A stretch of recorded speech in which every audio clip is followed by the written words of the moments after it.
Hi,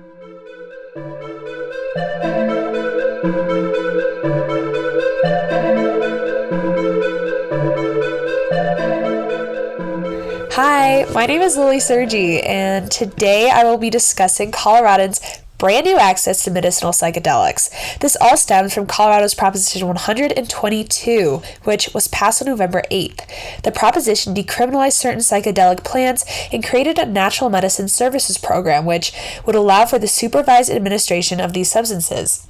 According to the CDC, 1 in 5 Americans will experience mental illness in a given year.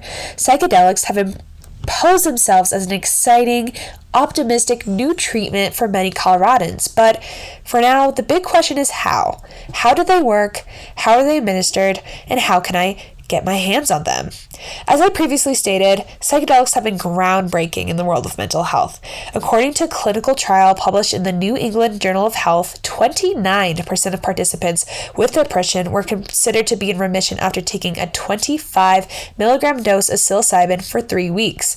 However, there are several different mental illnesses that can benefit from the use of psychedelics. I spoke with psychedelic guide Reverend Jay Waxenberg, who works at the Center for Medicinal Mindfulness in Boulder, Colorado, and he sees many different mental illnesses being benefited by psychedelic treatments.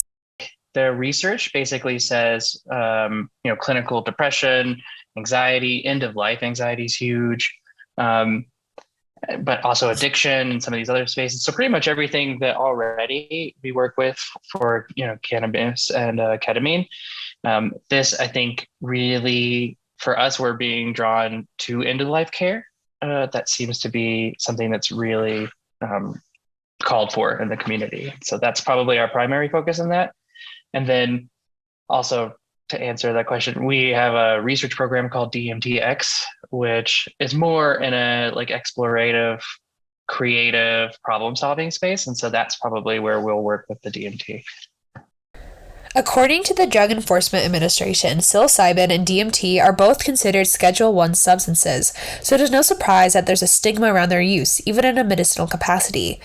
However, Waxenberg walked me through what a medicinal treatment could look like for those who are interested in utilizing psychedelic treatments. So super similar to what we do in the ketamine clinic already, where you'll come in, do an intake, then likely get paired up with a practitioner, do 2 preparation sessions, just get to know what kind of content you're going to work on, prepare the client.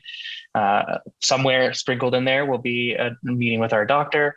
And then the day of the sessions, they usually look like 8-hour days, I think, right now with psilocybin, for instance, 3 or 4 hours with DMT, and then 2 more integration post conversations, and clients can mix and match and add more kind of support as needed.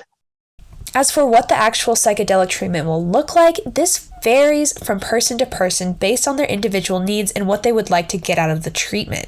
Jay Waxenberg explains to me what this can look like at his practice at the Center of Medicinal Mindfulness.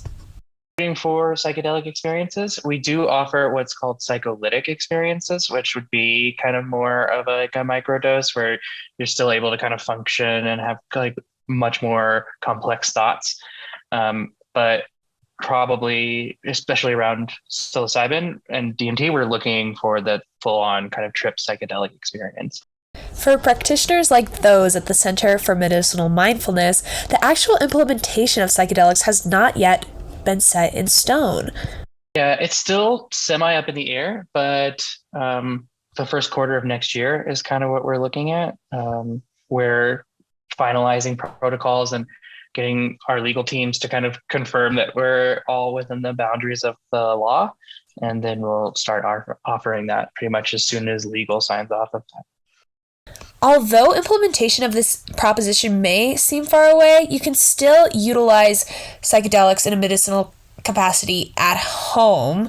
Although this isn't explicitly encouraged, you can get a practitioner from a place like the Center for Medicinal Mindfulness in Boulder to come to your house and monitor you and make sure that you have a safe and beneficial experience while taking psychedelics. All right, that's all for me today. Thank you so much for listening. This is Lily Sergi. I hope you have a wonderful day.